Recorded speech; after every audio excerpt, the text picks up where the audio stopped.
Pada awalnya, semua orang ingat keluarga ni hidup normal macam biasa tau. Sampailah satu hari, polis masuk ke rumah dorang dan jumpa satu keadaan yang memang mengerikan. Dua ibu bapa dibunuh dalam rumah sendiri dan yang paling buat ramai orang tak percaya, suspek utama kes ni bukan orang luar tau, tapi anak dorang sendiri. Yang lagi seram tu, polis jumpa nota yang dipercayai mengandungi perancangan pembunuhan dan cara nak hilangkan bukti selepas kejadian tu berlaku. Dan percayalah, lagi dalam korang dengar kes ni, lagi korang akan rasa betapa kejamnya apa yang sebenarnya berlaku dalam rumah tu.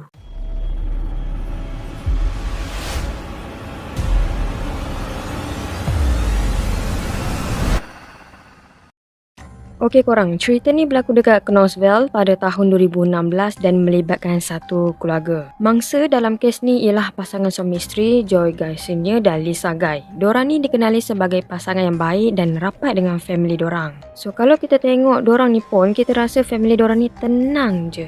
Jadi Joy Guy Senior masa ni dia bekerja sebagai jurutera dan masa tu dia dah hampir nak bersara tau. Jadi secara logiknya, pasangan ni memang dah sampai ke fasa kehidupan yang lebih tenang lah. Anak-anak dorang pun dah besar, kehidupan pun dah agak stabil dan dah ada family, dan cuma ada seorang je anak lelaki dia bernama John Michael Gar Jr. yang masih belum berkahwin, belum ada pekerjaan, memang berharap duit mak bapak dia je. Jadi berbanding adik-beradik dia yang lain, kehidupan Joy ni nampak agak berbeza tau. Kalau kita tengok dari luar, memang dia nampak macam lelaki biasa je, pendiam, tak pandai sangat bersosial dan jenis yang lebih suka menyendiri. Tapi sebenarnya kehidupan Joy masa tu belum stabil tau. Walaupun umur dia dah dewasa, dia ni masih banyak bergantung dengan ibu bapa dia dari segi keuangan. Dan untuk pengetahuan korang, walaupun dia ni bergantung duit daripada ibu bapa dia, tapi dia tak duduk sembumbung dengan dorang tau. Jadi Joy ni duduk sendiri. Dan dia ni bukan jenis yang ada kerjaya tetap atau kehidupan yang betul-betul stabil macam adik-beradik dia yang lain. Jadi menurut beberapa laporan, Joy ni pernah belajar dekat college untuk tempoh yang lama, tapi kehidupan dia tetap tak banyak berubah tau. Dia ni masih bergantung pada family dan susah nak berdikari sepenuhnya. Jadi, bila ayah dia makin hampir nak bersara ni, ramai percaya benda tu mula buat Joy takut tentang masa depan dia sendiri tau.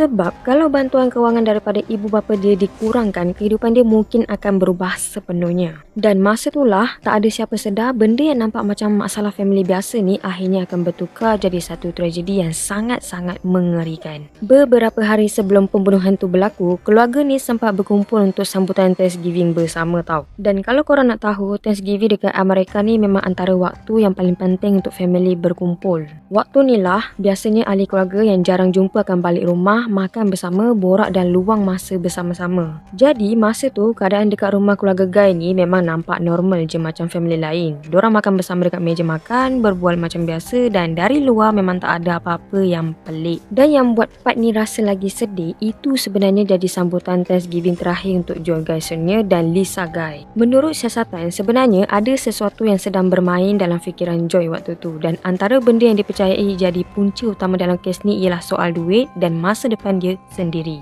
Macam Kim cakap tadi, ayah dia tak lama lagi nak bersara kan, dan bila seseorang dah nak bersara, mestilah kehidupan dia akan berubah sikit kan. So dari segi perbelanjaan kena jaga, simpanan kena fikir, dan bantuan kewangan yang selama ni dibagi dekat anak-anak mungkin tak boleh diteruskan macam biasa. Mungkin dia bagi, tapi tak sebanyak yang pernah dia bagi sebelum ni. Jadi masa diorang berkumpul tu kan, ayah dia ada berbincang tentang duit yang selalu dia bagi dekat Joy tu. Dan untuk Joy yang memang tak bekerja dan tak stabil ni, memang benda tu jadi satu tekanan besar untuk dia. Sebab walaupun umur dia dah dewasa, kehidupan dia masa tu masih belum stabil sepenuhnya. Dia masih banyak bergantung dekat ibu bapa dia dari segi duit dan tempat bergantung hidup. Jadi kalau bantuan tu dikurangkan, dah tentu-tentu si Joy ni mula rasa takut tentang apa akan jadi dekat kehidupan dia lepas ni. So dekat sini dia akan fikir takut hilang tempat bergantung, takut hidup dia berubah dan mungkin juga takut tak mampu urus kehidupan dia sendiri. Dan dari situlah penyiasat percaya tekanan dalam diri dia mula jadi semakin serius. Sebab kadang-kadang benda yang dari luar nampak macam masalah family biasa ni boleh jadi jauh lebih besar dalam fikiran seseorang bila dipendam terlalu lama. Jadi pada 28 November tahun 2016, polis akhirnya datang dekat rumah keluarga Guy lepas beberapa ahli keluarga lain mula rasa ada sesuatu yang tak kena tau. Sebab pasangan ni tiba-tiba susah nak dihubungi, telefon tak dijawab, call pun tak diangkat. Dan benda tu memang pelik sebab family ni bukan jenis yang hilang macam tu je tanpa bagi tahu apa-apa.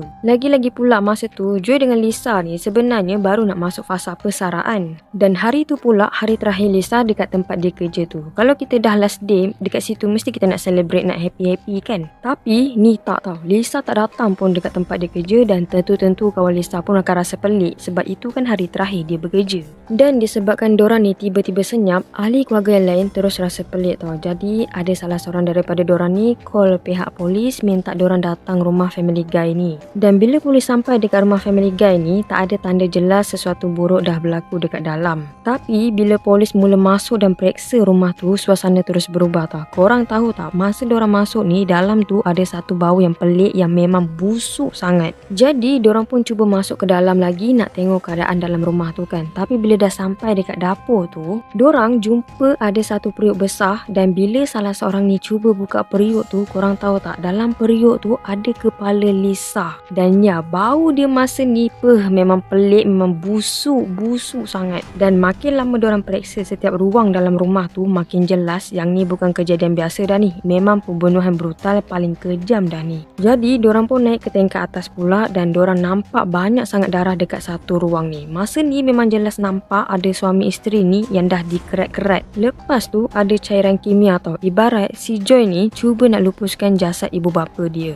Tapi benda yang paling buat penyiasat rasa kejam tu bukan sekadar cara pembunuhan tu berlaku, tapi keadaan rumah tu sendiri. Dan bila detail tu mula tersebar dekat media, ramai orang terus rasa tak sangka dengan tahap kekejaman kes ni. Sebab apa yang polis jumpa dekat dalam rumah tu bukan sekadar tempat pembunuhan, tapi lebih kepada keadaan yang nampak macam seseorang cuba padam semua bukti yang ada dekat situ. Semasa siasatan dijalankan, polis mula jumpa satu benda yang betul-betul ubah arah keseluruhan kes ni, iaitu beberapa nota tulisan tangan yang dipercayai milik si Joy ni. Dan bila penyiasat mula baca apa yang ditulis dalam nota tu, diorang terus rasa pembunuhan ni mungkin bukan berlaku secara spontan macam yang orang bayangkan pada awalnya. Sebab isi dalam nota tu nampak terlalu teratur tau, bukan sekadar catatan biasa atau luahan emosi, tapi lebih kepada sesuatu yang nampak macam perancangan yang dah difikir lama. Menurut siasatan, dalam nota tu dipercayai ada beberapa langkah tertentu berkaitan pembunuhan dan cara nak hilangkan bukti selepas kejadian tu berlaku. Ada juga senarai barang yang dipercayai dibeli atau diperlukan untuk rancangan tu. Dan antara benda yang paling buat penyiasat rasa terganggu bila nota tu dipercayai turut mengandungi idea tentang macam mana nak bersihkan tempat kejadian dan elakkan diri daripada ditangkap polis. Bila polis baca semua benda ni satu per satu, memang nampak si Joy ni dah fikir tentang semua ni lebih dari awal dalam kepala dia. Bukan setakat tu je, tapi ada juga catatan yang dipercayai berkaitan dengan cara nak lupuskan bukti pergerakan selepas pembunuhan dan macam mana nak teruskan kehidupan selepas kejadian tu berlaku. Dan dekat situlah penyiasat mula percaya pembunuhan ni mungkin memang dirancang lebih awal, bukan yang berlaku sebab marah tiba-tiba. Dan makin lama polis siasat, makin banyak benda mula bersambung antara satu sama lain, daripada nota tulisan tangan, rekod pembelian barang dan bahan kimia yang ditemui dalam rumah sampailah bukti forensik yang lain. Semuanya perlahan-lahan mula mengarah kepada Joy. Dan dari situ, kes ni mula berubah daripada sekadar pembunuhan keluarga kepada satu kes yang dipercayai melibatkan perancangan yang jauh lebih gelap daripada apa yang orang bayangkan pada awalnya.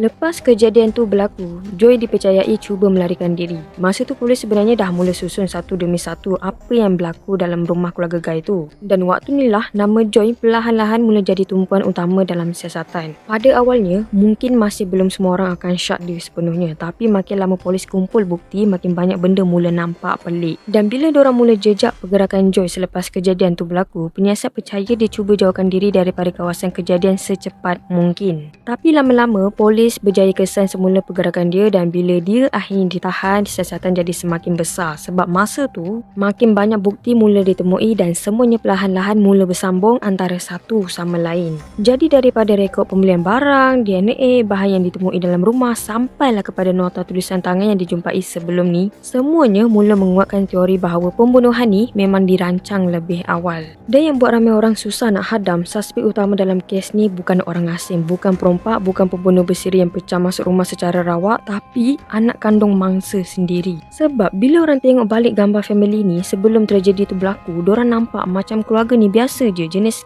family yang makan bersama, sambut perayaan bersama dan hidup macam orang lain. Dan mungkin sebab itulah kes ni jadi sangat mengganggu untuk ramai orang. Sebab kadang-kadang benda paling menakutkan bukan datang daripada orang luar tau, tapi daripada orang yang duduk dekat dengan kita sendiri. Bila kes ni akhirnya dibawa ke mahkamah, perhatian media memang sangat besar masa ni tau. Waktu ni banyak sangat orang ikut perkembangan kes ni sebab suspek utama dia bukan orang asing tapi anak kandung mangsa sendiri. Dan bila perbicaraan mula berjalan, pihak pendakwa terus cuba tunjuk bahawa pembunuhan ni bukan berlaku secara spontan atau sebab marah tiba-tiba tau. Sebaliknya, diorang percaya Joy memang dah rancang semua ni lebih awal. Dan menurut hujah pendakwa, antara motif utama yang dipercayai mendorong Joy ni ialah ketakutan kehilangan sokongan kewangan daripada ibu bapa dia selepas ayah dia bersara nanti. Dan untuk kuatkan teori tu, pihak pendakwa bentangkan pelbagai bukti dekat mahkamah masa tu. Antaranya termasuk nota tulisan tangan yang dipercayai mengandungi perancangan pembunuhan, bahan kimia yang ditemui dalam rumah, rekod pembelian barang tertentu sebelum kejadian tu berlaku dan juga pelbagai bukti forensik lain. Bila semua benda tu disusun satu demi satu dekat mahkamah, memang dah nampak macam satu rancangan dari fikir lebih awal, bukannya tindakan spontan sebab emosi sementara. Dan pihak pembela pula cuba pertikaikan beberapa bahagian dalam siasatan polis. Diorang cuba bangkitkan persoalan tentang cara bukti tu dikumpulkan dan cuba mempertahankan Joy daripada beberapa dakwaan yang dibuat pihak pendakwa. Tapi makin lama perbicaraan tu berjalan, makin banyak bukti yang nampak mengarah kepada Joy ni. Dan benda tu buat ramai orang yang ikut kes ni mula rasa susah nak percaya apa sebenarnya berlaku dekat family ni.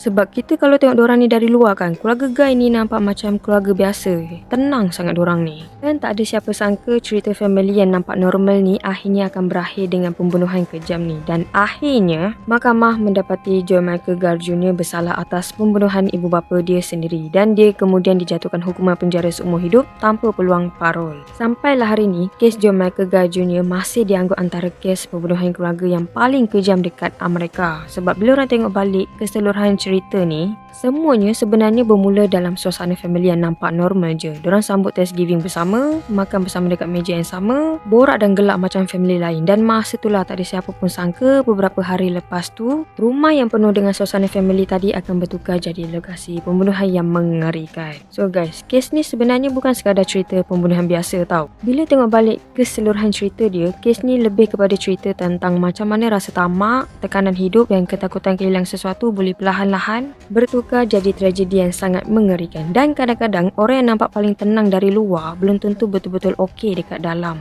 Mungkin dari luar diorang nampak biasa je, pendiam, tenang, hidup macam orang lain. Tapi kita tak pernah betul-betul tahu apa yang seseorang tengah simpan dalam fikiran diorang sendiri. Dan dalam kes keluarga Guy ni, satu keputusan yang dibuat dalam diam akhirnya hancurkan seluruh family tu. Family yang beberapa hari sebelum tu masih makan bersama, sambut Thanksgiving bersama dan gelak macam biasa, akhirnya berakhir dengan satu tragedi yang sampai hari ni masih susah nak diterima ramai orang. Okeylah guys, cukup sampai sini untuk kes kali ni. Jangan lupa subscribe, like dan komen pendapat korang tentang kes kali ni. Jumpa lagi dalam video akan datang. Bye bye. Assalamualaikum.